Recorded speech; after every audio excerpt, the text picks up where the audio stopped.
Quando sentiamo nominare Le Mille e una notte, la mente corre subito a un mondo fatto di lampade magiche, tappeti volanti, sultani ricchissimi e mercati pieni di mistero. È un immaginario potente, entrato così profondamente nella cultura popolare da diventare quasi automatico. Ma la verità è che Le Mille e una notte non sono soltanto un libro di fiabe. Sono qualcosa di molto più raro. Un'opera che attraversa secoli e continenti, che cambia forma nel tempo, che viene riscritta, adattata, censurata e persino reinventata. Un testo che non appartiene davvero a un solo autore, né a un solo popolo. È, in un certo senso, un organismo vivo, un grande contenitore di storie che si alimenta di culture diverse e che sopravvive proprio grazie alla trasformazione continua. Perché il punto fondamentale, spesso ignorato, è questo. Non esiste un'unica versione originale delle Mille e una notte. Non esiste un manoscritto definitivo, un'edizione vera e tutte le altre false. Esistono invece tradizioni diverse. Racconti tramandati oralmente, raccolte copiate e ricopiate, testi ampliati con nuove storie e traduzioni che, a volte, modificano profondamente il contenuto. Ma al di là dei miti e delle trasformazioni, Le Mille e una notte nascono da una cornice narrativa straordinaria. La storia di Shahrazad. Una donna che si trova di fronte a un sovrano deciso a uccidere ogni giorno una nuova sposa e che per sopravvivere sceglie un'unica arma possibile, la parola. Raccontare notte dopo notte tenendo il re sospeso in un'attesa continua.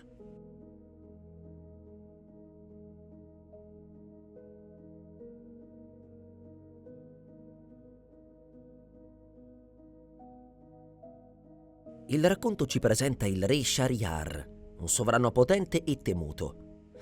Secondo la tradizione, la sua vita cambia quando scopre il tradimento della moglie. È un trauma che lo corrode e che si trasforma rapidamente in una forma di follia lucida. Shahryar decide che nessuna donna potrà più ingannarlo. Così prende una decisione terribile. Ogni giorno sposerà una nuova giovane e ogni mattina la farà uccidere. Un gesto non soltanto crudele, ma profondamente simbolico. Il re, incapace di fidarsi, trasforma la propria ferita personale in legge, in sistema, in istituzione del terrore. In questo contesto entra in scena Shahrazad, figlia del visir. Non è una ragazzina incosciente. È descritta come una donna colta, intelligente e soprattutto consapevole del pericolo. Ha letto testi, conosce storie, ha familiarità con la tradizione narrativa del suo tempo. E proprio per questo Shahrazad compie un gesto che sembra assurdo. Chiede di essere lei la prossima sposa.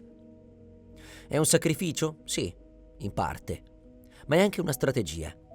Perché Shahrazad non si offre per morire, si offre per cambiare le regole del gioco.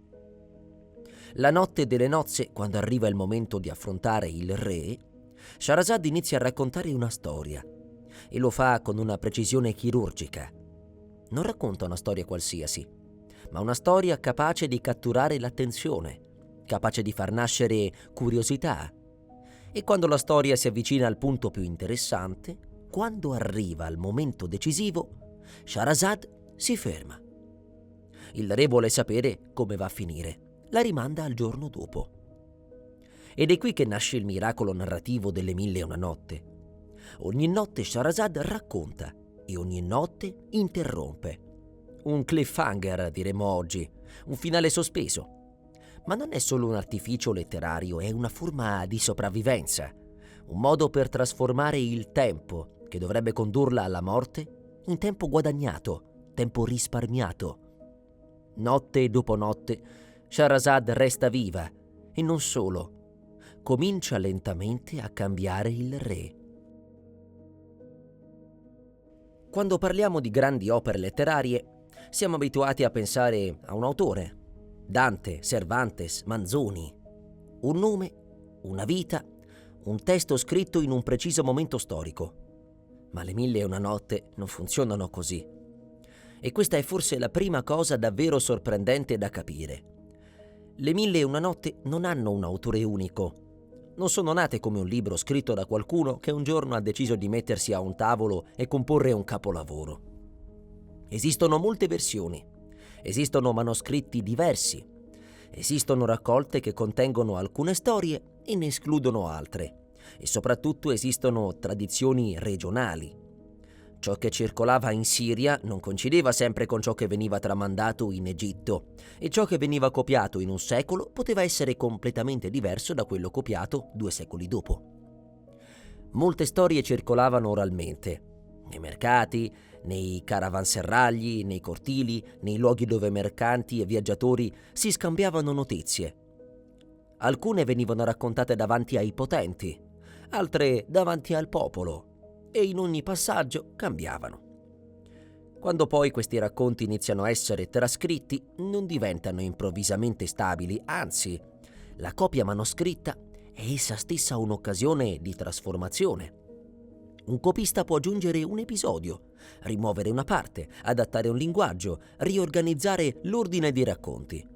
Ecco perché il titolo stesso, Le Mille e una notte, va inteso con intelligenza. Non significa davvero che le notti siano precisamente 1001, contate con precisione. In molte culture, e in particolare nel mondo medio orientale, 1000 è anche un numero simbolico. Significa moltitudine, abbondanza, infinito. 1001 è quindi un modo per dire un numero così grande di storie da sembrare senza fine. Un racconto che potrebbe continuare per sempre. E infine c'è un punto che vale la pena chiarire perché riguarda una confusione diffusissima. Molti pensano che Le Mille e una notte siano un libro arabo in senso puro, come se fossero nate interamente in un solo luogo. In realtà sono un mosaico multiculturale. Dietro le storie ci sono influenze persiane, indiane, arabe e in parte anche elementi che ricordano tradizioni greche e mediterranee. Non è un caso. Il mondo in cui nascono e si sviluppano è un mondo connesso, attraversato da commerci, pellegrinaggi, guerre, scambi di idee e traduzioni. Se vogliamo capire davvero da dove arrivano le Mille e una notte, dobbiamo fare un passo indietro. Anzi, parecchi passi indietro, perché prima che queste storie diventassero arabe, prima ancora che venissero copiate in manoscritti medievali, esisteva già un cuore antico, un nucleo narrativo che circolava in un mondo diverso, quello persiano, e ancora più indietro, quello indiano. Ed è qui che comincia la parte più affascinante e anche più enigmatica, la fase delle origini. Perché a differenza della letteratura europea, dove spesso possediamo testi ben definiti e databili, qui ci troviamo davanti a una tradizione che nasce soprattutto dall'oralità e dalla trasmissione in diretta. In altre parole, sappiamo che certe raccolte esistevano, sappiamo che hanno influenzato Le Mille e una notte, ma spesso non le abbiamo più tra le mani. Molti racconti che troviamo, direttamente o indirettamente, nelle Mille e una notte, ricordano fortemente il mondo delle favole indiane. Storie che non servono soltanto a divertire, ma a insegnare. Racconti in cui ogni episodio porta a una morale, o almeno a una riflessione sull'intelligenza, sulla prudenza, sul rischio, sulla fortuna e sull'inganno. Pensiamo per esempio al modo in cui spesso nelle Mille e una notte il protagonista non vince perché è il più forte, ma perché è il più astuto. Perché sa leggere le persone, perché sa mentire quando serve o scegliere le parole giuste. Questo tipo di mentalità narrativa è molto vicino a certe grandi raccolte indiane, dove la storia è un veicolo per trasmettere strategie di vita e di comportamento. Come sopravvivere, come evitare i pericoli, come trattare con i potenti. Quando si parla di Mille e una notte, prima o poi si arriva sempre a un nome che sembra quasi inevitabile. Baghdad. Perché Baghdad non è soltanto una città, è un simbolo. È l'emblema di un'epoca in cui il mondo islamico non era periferia, ma centro del mondo. Centro politico, economico e soprattutto culturale. Un luogo dove le idee circolavano come le merci e dove raccontare storie era una parte essenziale della vita sociale. Baghdad viene fondata nel 762 e diventa la capitale del califfato abbaside. Per secoli sarà una metropoli straordinaria, piena di biblioteche, mercati, scuole, laboratori e attraversata da persone provenienti da ogni angolo del mondo conosciuto. Qui arrivano testi antichi tradotti dal greco, dal siriano, dal persiano, dall'indiano. Arrivano strumenti scientifici, mappe, calcoli astronomici. Arrivano merci preziose dall'Asia, dall'Africa, dall'Europa. Ma soprattutto arrivano idee. E con le idee arrivano storie. Perché Baghdad non è soltanto il luogo della conoscenza, ma anche il luogo del racconto. Una città popolata di mercanti, viaggiatori, marinai, funzionari di corte, giudici, medici, mendicanti. Una città in cui convivono ricchi e poveri, sapienti e truffatori, asceti e opportunisti. E questo universo umano diventa materia narrativa. Nelle Mille e una notte incontriamo infatti una ricchezza incredibile di ambientazioni urbane. Mercati affollati, botteghe, locande, palazzi, tribunali, giardini, vicoli. Incontriamo personaggi che sembrano quasi usciti da una cronaca sociale. Il mercante che rischia tutto, il povero che cerca fortuna, il ladro che sopravvive con l'astuzia, il giudice che deve distinguere il vero dal falso. E accanto alla città reale compare la città immaginaria, la Baghdad dove può accadere l'impossibile, dove i geni esistono, dove la magia interviene, dove l'astrologia guida le decisioni, dove un uomo può scendere in una grotta e trovare tesori, oppure aprire una porta proibita e cambiare il proprio destino. Ecco perché le Mille e una notte sono così diverse dalla fiaba europea classica. Non sono un patrimonio fissato una volta per tutte. Sono un archivio mobile, in continuo rimescolamento, alimentato dalla vita reale. Quando pensiamo alle Mille e una notte, la fantasia corre subito a geni, incantesimi e prodigi. Ma se ci fermiamo un momento a guardare meglio, ci accorgiamo di una cosa sorprendente. Dietro la magia, dietro il meraviglioso, c'è una quantità enorme di realtà. In molte storie, infatti, ciò che colpisce non è il soprannaturale, ma l'attenzione ai dettagli, il modo in cui si contratta un prezzo, il modo in cui si descrive un banchetto, i mestieri, i tribunali, la vita nelle strade, perfino la geografia sociale della città. Il palazzo, il mercato, il quartiere povero, la casa del mercante, la taverna. Nelle Mille e una notte non troviamo soltanto re e principi. Troviamo barbieri, sarti, pescatori, cuochi, carovanieri, venditori, artigiani, giudici. Troviamo uomini che cercano di migliorare la propria condizione sociale, spesso usando l'astuzia più che la forza. Troviamo poveri che sperano in un colpo di fortuna e ricchi che temono di perdere tutto. E ancora troviamo truffatori, imbroglioni, ladri, ma anche santi, saggi, asceti, persone che rinunciano al mondo. Poi c'è un altro elemento che per un pubblico adulto è impossibile ignorare. Le relazioni umane sono spesso dure, molto più dure di quanto suggeriscano le versioni moderne e per famiglie. Le storie possono contenere violenza, vendetta, inganno, crudeltà. E non perché l'opera voglia essere macabra, ma perché riflette un mondo dove la vita è fragile e la giustizia non è sempre garantita. E inevitabilmente emergono anche temi che oggi percepiamo come scomodi, ma che storicamente sono parte di quel mondo, come la schiavitù, per esempio.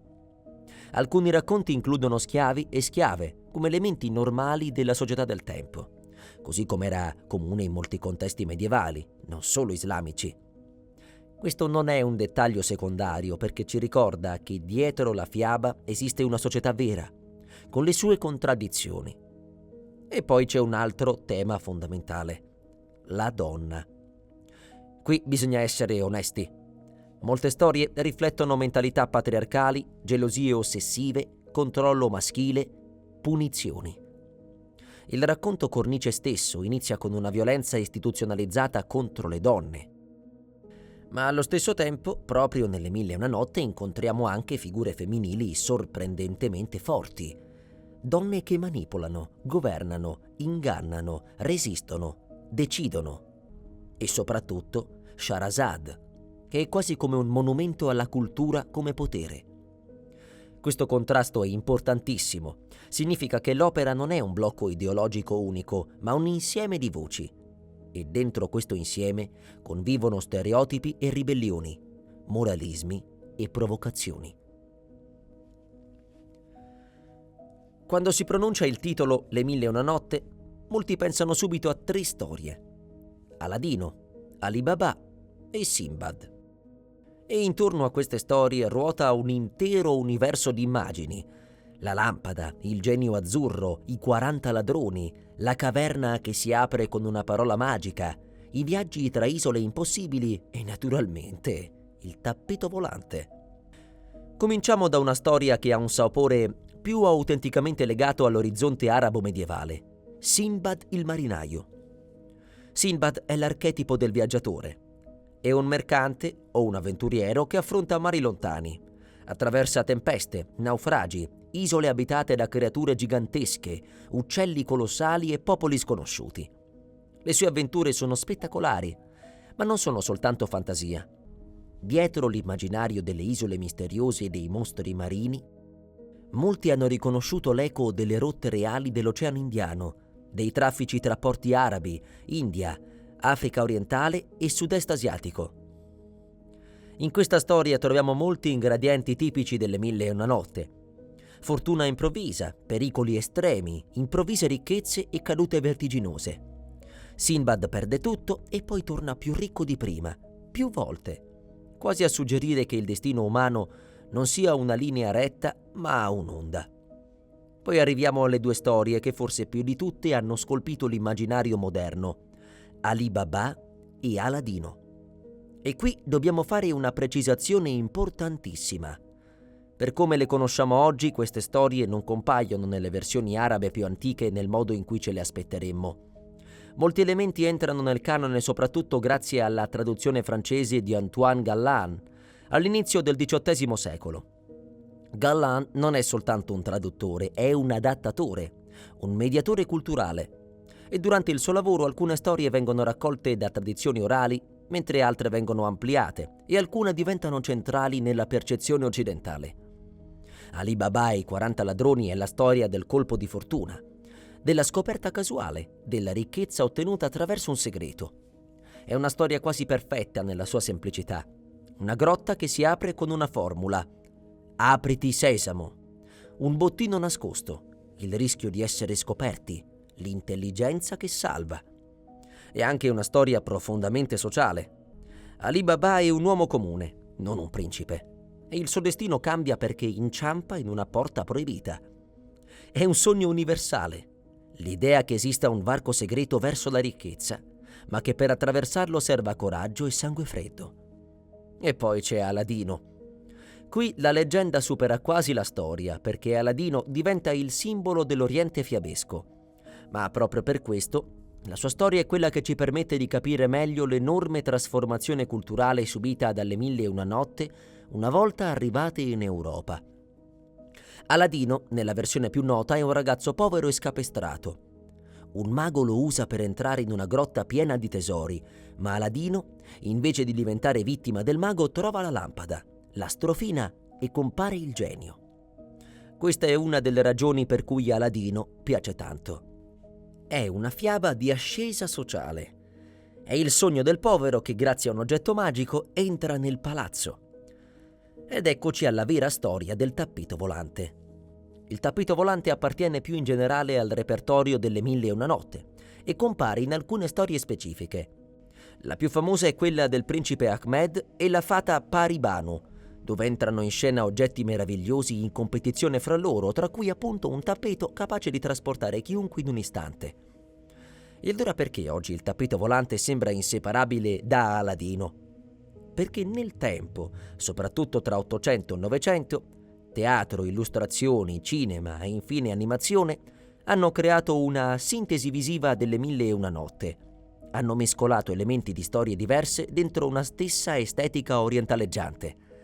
Il tappeto è diventato un simbolo comodo e immediato per dire Oriente da fiaba, anche quando non apparteneva a quel racconto specifico. A un certo punto la storia delle Mille e una notte smette di essere soltanto una storia letteraria mediorientale e diventa un fenomeno mondiale. Questo salto avviene in Europa e ha un nome preciso: Antoine Galland. Galland è un uomo del suo tempo, un erudito francese tra 600 e 700, appassionato di lingue, di antichità e di testi orientali. Viaggia, raccoglie manoscritti, frequenta ambienti colti e soprattutto capisce una cosa che molti non capiscono. L'Europa sta entrando in un'epoca in cui l'esotico è desiderio, curiosità, moda. Galland pubblica la sua traduzione francese tra il 1704 e il 1717 con il titolo Les Mille et un Nuits ed è un successo immediato e travolgente. Ma attenzione, parlare di traduzione qui è corretto solo fino a un certo punto, perché ciò che Galland fa non è un semplice trasporto di parole da una lingua all'altra. Galland seleziona, adatta, ricompone. In alcuni casi integra racconti raccolti oralmente o provenienti da versioni non standardizzate. Lui traduce le storie in un francese elegante e leggibile, adatto al pubblico dell'epoca, ma così facendo le addomestica. Taglia passaggi troppo crudi, attenua le parti erotiche, rende la narrazione più compatibile con il gusto europeo e allo stesso tempo rafforza il fascino fiabesco. È un'operazione sottilissima e potentissima. Galland non cambia soltanto il testo, cambia il modo in cui l'Europa immaginerà l'Oriente.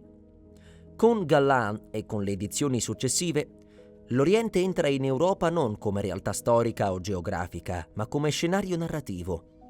Un teatro di meraviglie.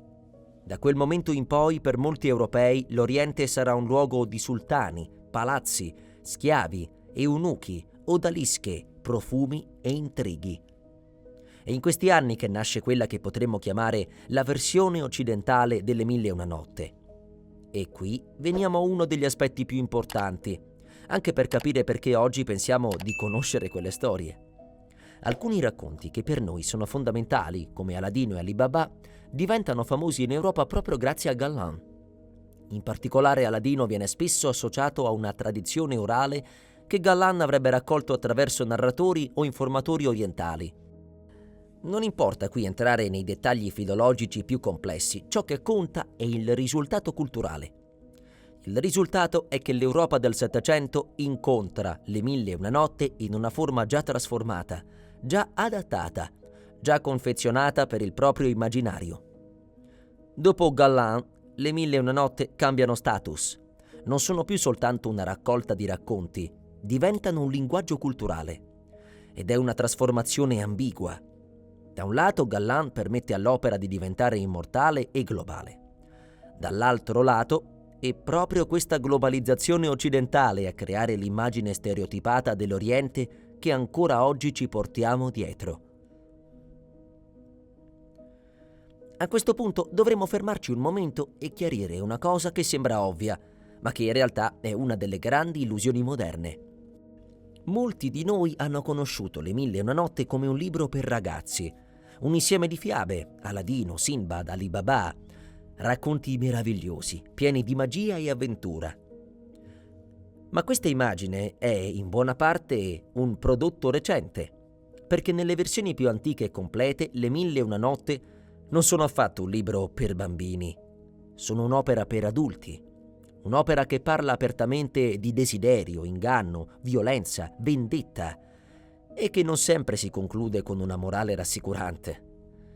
E per capire perché oggi esistano versioni così diverse, dobbiamo entrare in un tema fondamentale: le censure. Quando un testo attraversa culture differenti, specialmente culture con sensibilità morali diverse, non viene soltanto tradotto, viene filtrato. E Le Mille e una notte sono forse uno degli esempi più evidenti di questa trasformazione. Abbiamo visto che la traduzione di Galland nel Settecento è un enorme successo europeo, ma proprio per questo Galland sente il bisogno di rendere il testo presentabile al pubblico colto del suo tempo. Il risultato è che alcune parti vengono attenuate. La sessualità esplicita viene smorzata, la brutalità diventa meno insistita, alcuni passaggi vengono tagliati o riformulati. Questa tendenza continua nelle edizioni successive. Nel mondo europeo dell'Ottocento, dove la morale pubblica è spesso rigidissima, Le Mille e una notte vengono pubblicate in versioni che sembrano quasi ripulite. A volte diventano addirittura letture educative, quasi innocue. E così lentamente nasce la percezione moderna che si tratti di una raccolta di fiabe per l'infanzia. Ma c'è un problema. Quel mondo innocuo non corrisponde al testo nella sua complessità. Nelle raccolte più ampie e in molte tradizioni manoscritte troviamo infatti racconti con contenuti decisamente adulti. Ci sono episodi erotici, tradimenti, tensioni sociali fortissime e anche punizioni crudeli. È un universo morale molto più ambiguo di quanto immaginiamo. E questa ambiguità è storicamente comprensibile. Le Mille e una notte nascono in contesti urbani medievali dove il racconto deve intrattenere e colpire. Non deve essere sempre edificante, deve sorprendere, deve talvolta scandalizzare, deve essere memorabile. E per un pubblico adulto molti racconti funzionavano proprio perché raccontavano ciò che era proibito dire apertamente. Desideri nascosti, ipocrisie sociali, violenze del potere, inganni dentro le famiglie. A questo punto però accade un fatto quasi paradossale. Mentre alcune edizioni europee rendono il testo più pudico e familiare, altre fanno il contrario. Cercano un oriente più estremo, più trasgressivo, più scandaloso. Ed è qui che entra in scena uno dei personaggi più discussi nella storia delle Mille e una notte moderne. Richard Francis Burton, esploratore e traduttore inglese del XIX secolo.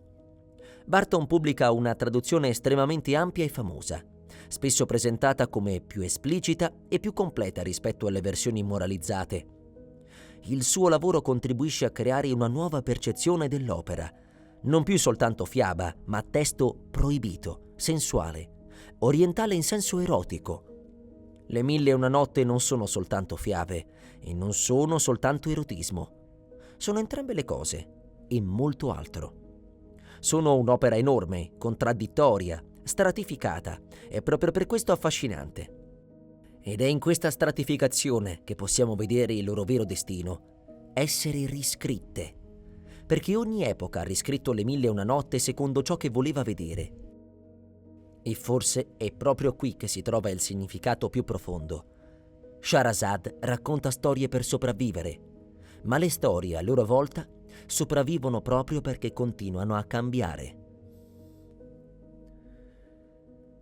Dopo aver attraversato secoli di storie, traduzioni, censure e reinvenzioni, arriva inevitabilmente una domanda. Perché Le Mille e una notte continuano a esistere? Perché continuano a essere lette, adattate, citate, reinventate ancora oggi? La risposta più semplice sarebbe dire perché sono belle, perché sono avventurose, piene di magia e colpi di scena, e certamente è vero, ma non basta. Il motivo per cui queste storie non sono morte e per cui riescono ancora a parlare a un pubblico moderno è che dietro il meraviglioso c'è qualcosa di profondamente umano, un modo di guardare la vita. In Le Mille e una notte il mondo è instabile, la fortuna cambia improvvisamente, il destino può ribaltarsi in un istante, un uomo può essere ricco al mattino e rovinato la sera, oppure povero oggi e potente domani. Non è un'idea solo orientale, è un'idea universale. E oggi, in un mondo che pretende di essere controllabile, in cui ci illudiamo di poter pianificare tutto, queste storie ci ricordano una verità antica. L'esistenza non è mai completamente prevedibile. Le Mille e una notte sono anche un'opera sulla città. Nonostante la presenza di deserti, isole e palazzi incantati, il vero cuore del racconto è spesso urbano. Mercati, botteghe, giudici, contratti, truffe, viaggi, incontri casuali. È la vita reale che alimenta la fantasia. E anche questo è un elemento modernissimo, perché ci mostra che l'immaginazione non nasce fuori dal mondo, nasce dentro il mondo. Dalle tensioni sociali, dalle disuguaglianze, dalla paura della fame, dal desiderio di riscatto. Ma soprattutto al centro di tutto resta Shahrazad. E Shahrazad oggi ci parla con una forza sorprendente, perché Shahrazad non è soltanto una narratrice, è un simbolo. È la dimostrazione che il potere non è solo quello della spada, della ricchezza o dell'esercito. Esiste anche un potere più sottile e più resistente, quello della parola. Shahrazad affronta un sovrano che ha trasformato il trauma in violenza sistemica e invece di combatterlo con un'altra violenza lo cambia lentamente, notte dopo notte. Questa idea è profondissima. La cultura come sopravvivenza, la narrazione come arma contro il terrore. Le storie diventano un modo per rallentare l'orrore, per guadagnare tempo, per reintrodurre la complessità laddove il potere aveva imposto una semplificazione brutale. Perché il re, nel suo odio, aveva ridotto le donne a un'unica categoria, traditrici. Aveva ridotto il mondo a un'unica risposta, punizione. E Shahrazad, con i racconti, fa l'opposto. Rimette il mondo in movimento, riapre le sfumature, mostra che le persone sono contraddittorie, che la giustizia non è automatica, che gli esseri umani non sono mai solo una cosa. Ed è per questo che le 1001 notte non sono morte, perché raccontano un bisogno che non può finire, il bisogno di trovare una storia quando la realtà fa paura.